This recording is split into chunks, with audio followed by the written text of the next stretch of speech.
Shalom, frères et sœurs, pour votre fidélité, pour votre amour à ce programme de temps de qualité. Et nous vous souhaitons une cordiale bienvenue et que le Saint-Esprit nous enseigne en ces instants de telle manière que le peuple de Dieu puisse comprendre cet enseignement qui traite sur le parler en langue. Effectivement, le parler en langue pose un sérieux problème de compréhension parce que les gens ne comprennent pas très bien que dans cette expression de parler en langue, il y a trois composantes distinctes avec des versets appropriés pour les expliquer. Et pour n'avoir pas compris qu'il y a effectivement trois composantes dans cette expression, c'est de là qu'est venue la plupart de confusion autour de parler en langue. Certains prennent un verset d'une composante et l'emmènent dans une autre, et du coup la compréhension devient très difficile. Et je peux vous rassurer que c'est un des sujets les plus sensibles de la Bible, parce qu'une fois mal expliqué, nous avons personnellement rencontré des gens qui ont connu un blocage autour du fait d'aspirer au parler en langue, même au don du Saint-Esprit, simplement parce que les choses leur ont été très mal expliquées. Il y a des gens qui vous diront, oui, c'est vrai, la prophétie existe, mais moi je ne peux pas prophétiser, c'est mon prophète qui prophétise. Moi, je ne suis qu'un simple chrétien. Ça, c'est une aberration. On a rencontré des gens qui vous diront, lorsqu'ils vous entendent parler en langue, ils vous diront, vous êtes pasteur. Si vous leur dites, non, je suis un simple chrétien, ils s'étonnent. Et donc, après plus de 2000 ans de ce phénomène qui s'est produit le jour de la Pentecôte, il y a encore beaucoup de zones d'ombre. Voilà pourquoi nous sommes en train d'expliquer ce que c'est que le parler en langue, comment y accéder et tous les bénéfices qui sont derrière les trois composantes que nous avons citées. Nous avons déjà commencé avec la première composante qui est la prière en langue, qui n'est autre chose que le fait que l'homme parle à Dieu à partir de son esprit dans une langue inconnue et qui ne demande pas d'interprétation. Nous avons vu tous les versets en rapport avec la prière en langue, et je reprends la question qui avait été posée après avoir vu tous ces versets. C'était la question suivante: comment savons-nous dans 1 Corinthiens 14 que tel verset parle de la prière en langue, mais pas tel autre? L'astuce est simple, c'est que lorsque vous lisez dans 1 Corinthiens 14, partout il est question de parler en langue, étudiez très bien. Si ce parler en langue, celui qui en bénéficie, c'est la personne qui le parle, ça veut dire que c'est la prière.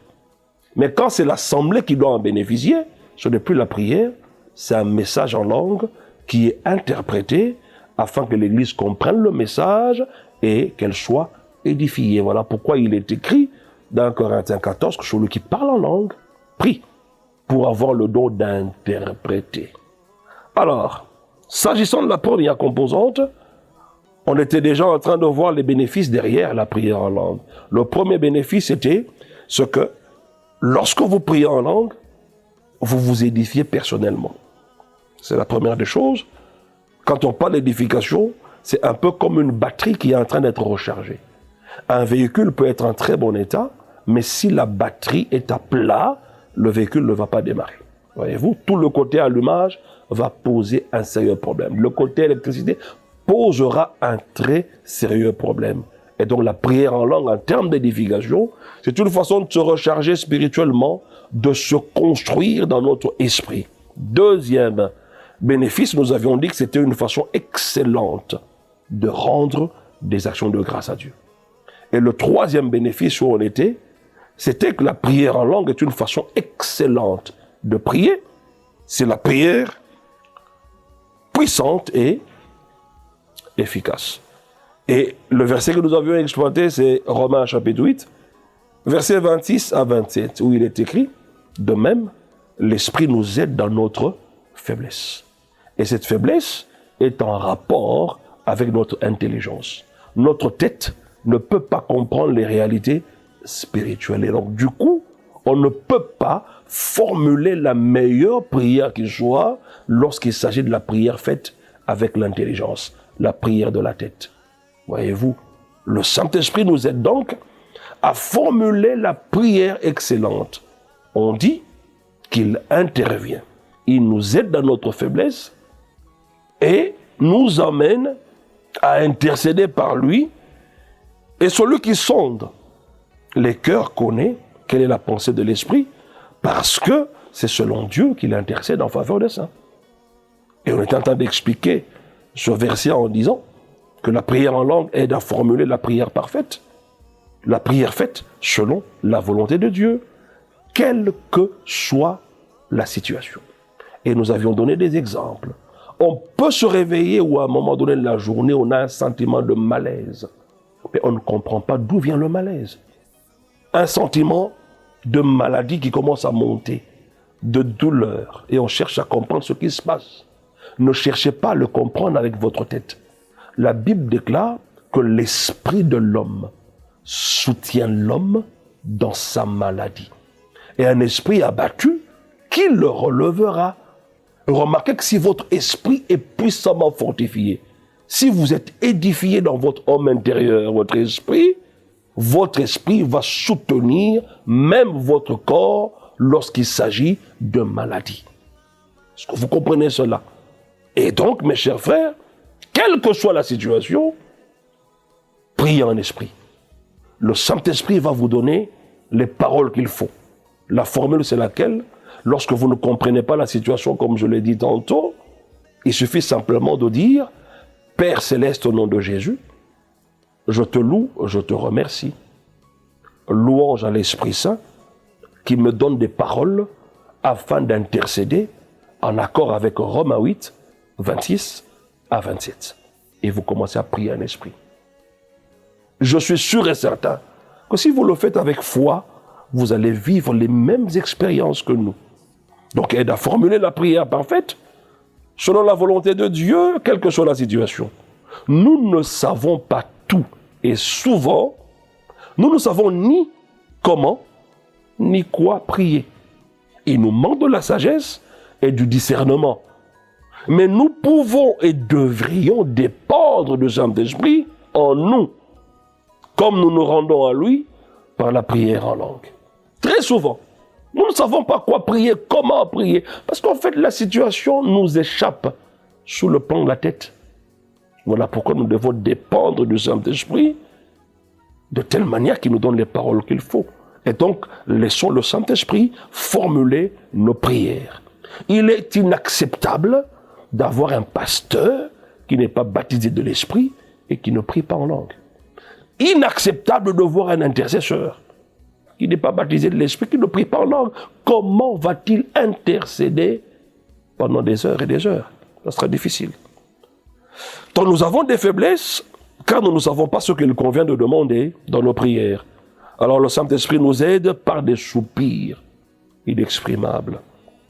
Dans ce texte, la traduction littérale de ce texte en grec nous donne une précision, qui est la suivante, que l'Esprit intercède par des soupirs qui ne peuvent être exprimés par des discours articulés, dans le sens que l'Esprit s'exprime d'une manière qui n'est pas la manière ordinaire de parler. Lorsque quelqu'un commence à prier et vous l'entendez en train de balbutier comme un bébé, un grand monsieur, une grande dame qui parle comme s'il apprenait à parler. En train de prier comme cela, mes chers frères, croyez-moi que l'Esprit est en train de s'exprimer, d'intercéder en vous d'une manière qui ne se fait pas d'ordinaire. Et ce verset, en le lisant de près, semble se référer à Ésaïe au chapitre 28. Et nous allons lire ce texte dans la version Parole de vie. Quand vous lisez Louis II, permettez-moi de le lire carrément ici, Ésaïe, le chapitre 28. La Bible déclare, à partir du verset 8, on dit « Toutes tes tables sont pleines de vomissements, d'ordures et il n'y a plus de place. À qui veut-on enseigner la sagesse? À qui veut-on donner des leçons? Est-ce à des enfants qui viennent d'être sevrés, qui viennent de quitter la mamelle? Voyez-vous, on parle des enfants. Est-ce que parle-t-on à des enfants qui viennent de quitter la mamelle? Un enfant qui vient de quitter la mamelle, lorsqu'il parle, en fait, en français, on dit il est en train de balbutier.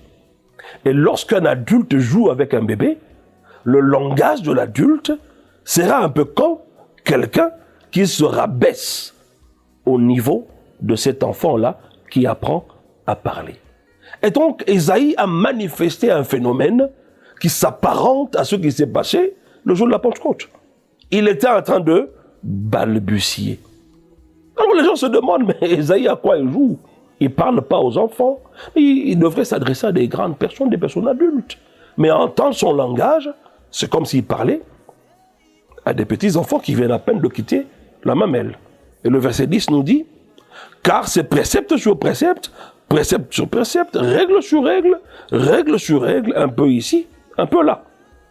Eh bien, c'est par des hommes aux lèvres balbutiantes et au langage barbare que l'Éternel parlera à ce peuple. Quelqu'un qui balbutie. Observez bien les gens qui prient en langue. Ils sont en train de balbutier. C'est comme s'ils cherchent des mots. C'est comme si c'est des gens qui apprennent à parler, mais qui ne parlent pas comme il faut. Et le verset 12 dit, il lui disait, voici le repos. Laissez reposer celui qui est fatigué. Voici le lieu du repos. Mais ils n'ont point voulu écouter. Voici le lieu du repos. On l'indique du doigt. Voici. C'est du concret. Et ce lieu du repos, c'est quoi? Nous allons mieux comprendre cela lorsque nous lisons cette fois-là le même texte dans la version Parole de vie. Ésaïe 28. Je vais commencer à partir du verset 9 carrément pour gagner du temps. Il est écrit, ces buveurs de monde, à qui Ésaïe veut-il donner des enseignements? À qui explique-t-il ce message? À des enfants qui viennent d'être sevrés, à des bébés qui viennent de quitter le sein de leur mère. À qui explique-t-il ce message? On a tous eu des enfants. Et pour ceux qui n'en ont pas encore eu, mais on a tous eu, à un moment donné, à nous amuser avec des petits-enfants qui apprennent à peine à parler. Observez bien le langage de cet adulte. Il se rabaisse, comme je l'ai dit, au niveau de ce petit enfant. Et il commence à balbutier comme lui. Et le verset 10 dit, écoutez-le. Ba, ba, ba. Bo, bo, bo. Da, da, da. Do, do, do. Et de l'autre côté, dans le second, on dit précepte sur précepte, règle sur règle. Mais la version Parole levée dit, écoutez Ésaïe en train de parler. Ésaïe disait, ba, ba, ba. Do, do, do. Da, da, da. Cela nous rappelle quoi? Donc il s'est passé un phénomène. En tant que prophète, il a manifesté certains signes qui présageaient la Pentecôte avec le signe du parler en langue. Verset 11, « Eh bien maintenant le Seigneur va parler à ce peuple dans une langue étrangère, avec des mots qu'il ne comprendra pas. Celui qui parle en langue ne parle pas aux hommes et à Dieu. Et c'est un esprit qui dit des mystères. Et on dit que personne ne le comprend. » Verset 12, « Pourtant il leur avait dit, ici, c'est un lieu tranquille. Laissez se reposer celui qui est fatigué. Ici, c'est un endroit calme. » Mais ils n'ont pas voulu. Écoutez, on dit ici. Ici, là, c'est où? Mais ça dans les Rokamare Babrosa. Hikabakorobosa Brakamara Bababa. Même lorsque vous perdez l'espérance, même lorsque l'inquiétude veut vous submerger, et vous faites par tous les moyens naturels pour vaincre les soucis, les inquiétudes, le stress, que vous n'arrivez pas, il y a un endroit de repos, un endroit où tu vas tout oublier. C'est lorsque tu commences à prier en esprit, et si tu es bien concentré, et si tu le fais avec foi, tu vas sentir que le Saint-Esprit va t'inonder. Et tu sentiras que le stress va disparaître. Les inquiétudes vont disparaître parce qu'en ce moment-là, tu es au lieu du repos. Mes chers frères, rappelez-vous, tout au début de cet enseignement, nous avions dit que le parler en langue était un lieu de repos. Et voilà, le verset vous est donné. Quatrième bénéfice.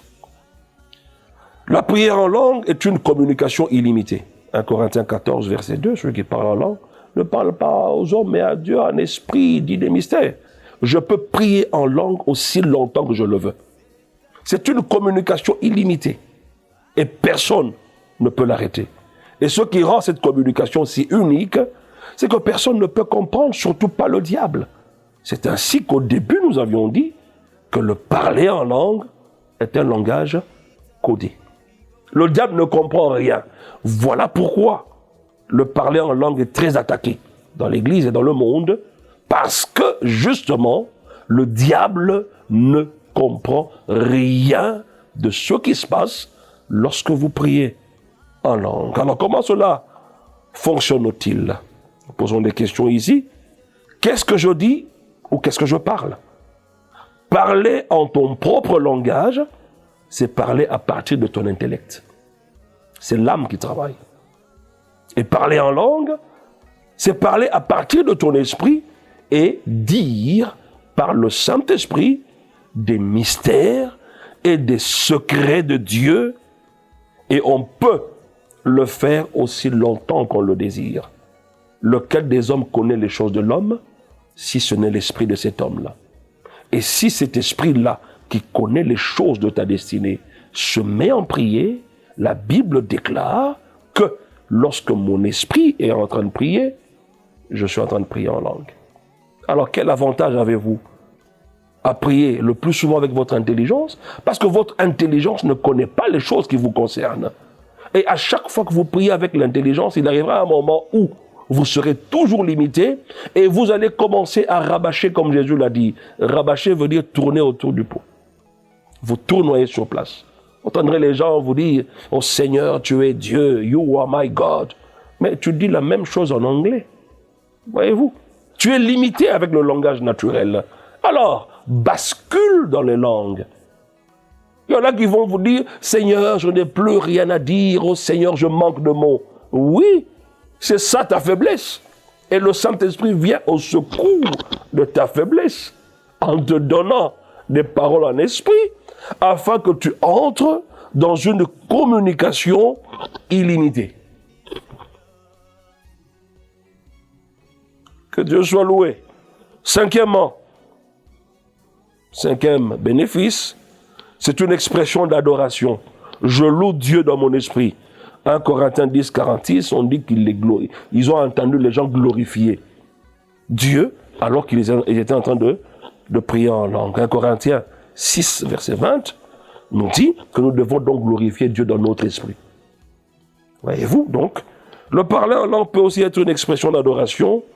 Je loue Dieu dans mon esprit. Que faire donc? Je prierai par l'esprit, je prierai avec mon intelligence, je chanterai par l'esprit et je chanterai aussi avec mon intelligence. Et lorsqu'on parle de ce bénéfice de la prière en langue comme étant une expression d'adoration, je loue Dieu donc dans mon esprit. Vous comprenez que la prière en langue te permet d'exprimer à Dieu les sentiments de ton cœur, n'ayant pas les mots justes. Nous l'avons expliqué tout à l'heure. Il arrive des fois où dans la présence de Dieu, nous manquons des mots. Mais nous sentons qu'il y a un besoin. Nous voulons dire des choses à Dieu. Mais notre intelligence est incapable d'exprimer ces choses au travers de notre bouche. Et donc, lorsque vous voyez ces genres de choses, basculez dans la prière en esprit, parce que cela te permet d'exprimer à Dieu les sentiments de ton cœur lorsque tu n'as pas les mots justes. Ça ne sert à rien de commencer à dire à Dieu, mon Dieu, je manque de mots, Seigneur, je ne sais pas quoi dire, oh papa. Mais vous ne faites rien à ce moment-là. Absolument rien. Sixièmement, la prière en langue nous aide à découvrir notre raison d'être et à prier selon les desseins de Dieu. On peut appeler cela une prière par anticipation. Lorsque vous êtes dans 1 Corinthiens chapitre 2, le verset 9 jusqu'au verset 11, la Bible déclare que Dieu a préparé des choses pour nous. Mais c'est des choses que l'œil n'a pas vues, que l'oreille n'a pas entendues, et qui ne sont pas montées au cœur de l'homme. Mais Dieu nous les a révélés par l'Esprit, parce que l'Esprit sonde tout, même les profondeurs de Dieu. Et donc le Saint-Esprit peut aller dans les profondeurs de Dieu et vous prendre les mots exacts, l'adoration exacte que Dieu attend en ce moment-là. Et lorsque le cœur de Dieu est touché, il y a des réactions qui se font. Souvent nous ratons des réactions de la présence de Dieu par le simple fait que nous ne collaborons pas avec le Saint-Esprit, qui lui va même dans les profondeurs de Dieu. Vous savez, il y a une phrase que nous disons souvent chez nous, l'heure n'est pas ou n'est plus aux compositions des chansons, mais l'heure est maintenant à la perception. En d'autres termes, il y a beaucoup de cantiques que le ciel a mis à notre disposition. Mais comme les adorateurs d'aujourd'hui ne collaborent pas avec le Saint-Esprit, celui qui sonde les profondeurs de Dieu, celui qui connaît le besoin exact de Dieu en ce moment, comme il n'y a pas de collaboration, eh bien, on n'arrive pas, n'est-ce pas, à nous entretenir par des hymnes spirituels. Mais ces hymnes spirituels, c'est quoi? Ce sont des chants en esprit. Voyez-vous, ce sont des cantiques en esprit. On dit que l'esprit sonde tout, même les profondeurs de Dieu. Lequel, en effet, connaît les choses de l'homme, ça c'est le verset 11, si ce n'est l'esprit de cet homme-là qui est en lui. Et donc, comme mon esprit connaît les choses qui me concernent, alors, il faut que mon esprit prenne de la taille. En collaboration avec le Saint-Esprit, je prendrai connaissance des choses de ma destinée. Ma destinée ne sera jamais comprise avec ma tête. Ce sont des choses spirituelles. Avant que je ne sois, Dieu m'a connu. Avant que je ne sois dans le sein de ma mère, il m'avait déjà établi. Ça veut dire qu'il y a un trône d'autorité sur lequel Dieu m'a déjà établi depuis l'éternité. Et si vous n'arrivez pas à régner, si vous n'arrivez pas à réussir dans un domaine précis, c'est simplement parce que vous n'êtes pas assis sur le trône que Dieu a d'avance réservé pour vous, avant même que le monde ne soit. Et donc la prière en langue vous aide à découvrir ces choses. La prière en langue vous aide à prier par anticipation. Lorsque vous laissez à l'intelligence le soin de prier tout le temps, l'intelligence ne priera que pour des choses auxquelles les 5 sens lui ont donné l'information. L'intelligence ne priera jamais pour les choses de l'esprit. À moins que vous receviez une révélation de sa part et que vous l'exprimiez avec votre langage naturel. L'esprit de l'homme connaît ce qui concerne l'homme. Il est donc avantageux pour l'homme de prier par l'esprit s'il veut connaître les choses que Dieu a préparées pour lui. Septièmement, comme bénéfice, nous disons que la prière en langue est une arme efficace dans le combat spirituel. Nous pouvons lire Éphésiens, le chapitre 6, et Éphésiens. Nous y sommes.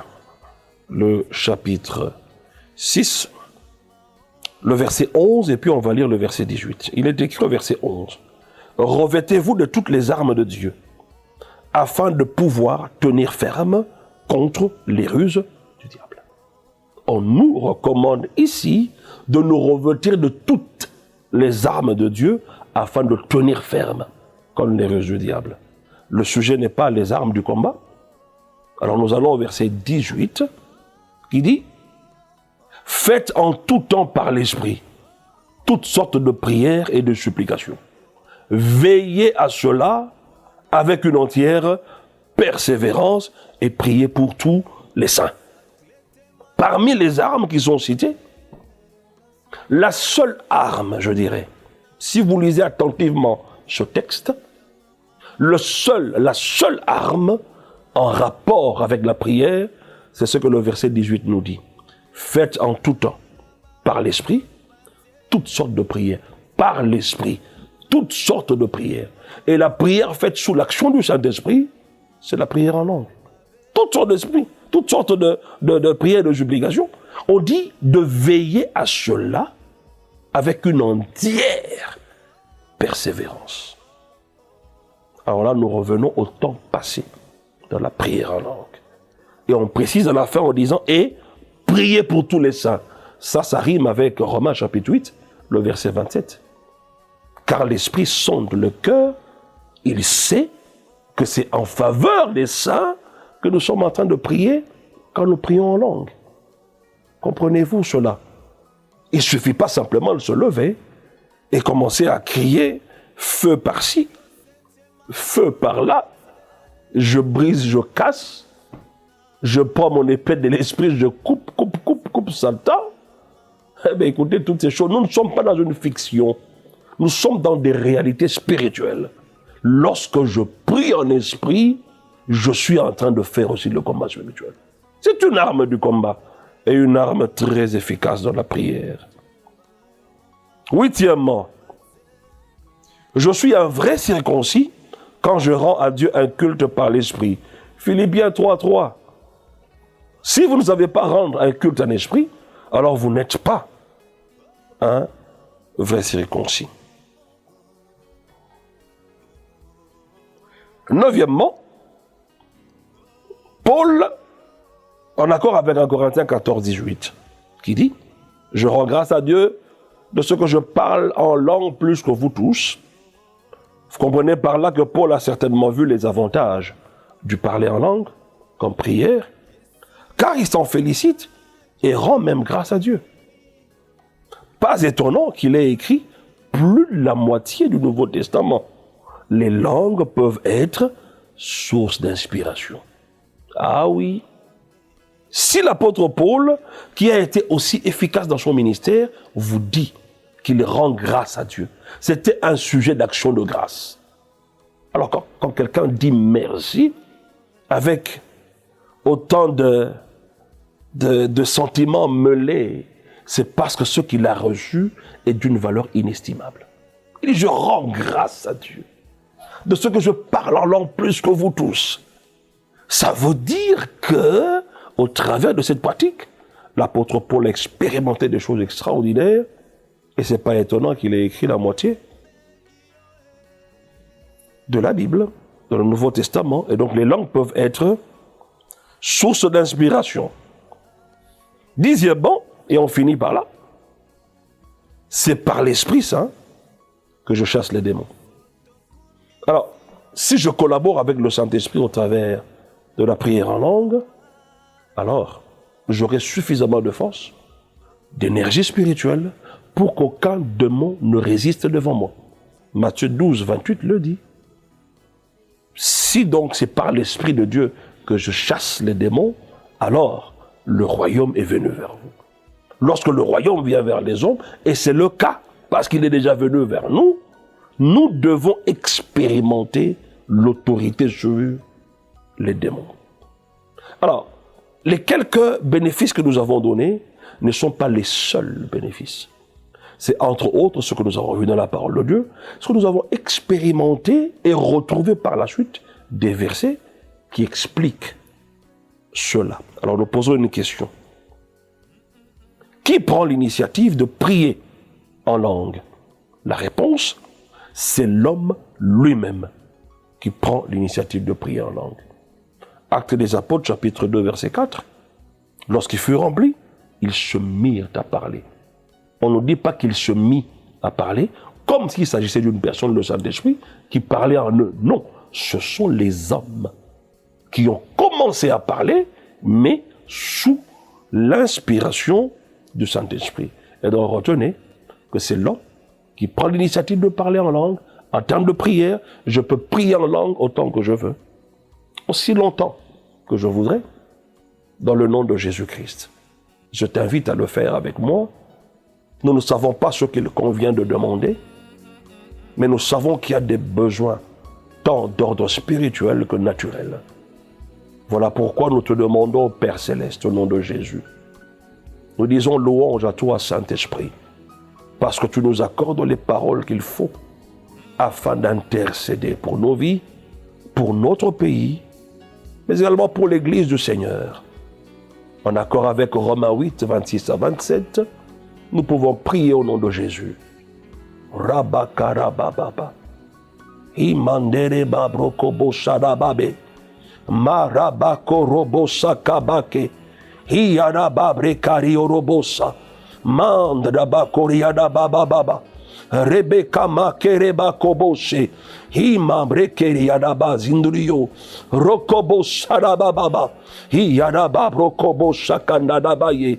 Hiyarabako babreka mariyo. Romandere marokobosa. Hiyaraba sakarabariyo. Ubrakamarabababa. Que Dieu vous bénisse. Dans le nom de Jésus. Ainsi nous avons prié. Et d'un commun accord, nous disons Amen.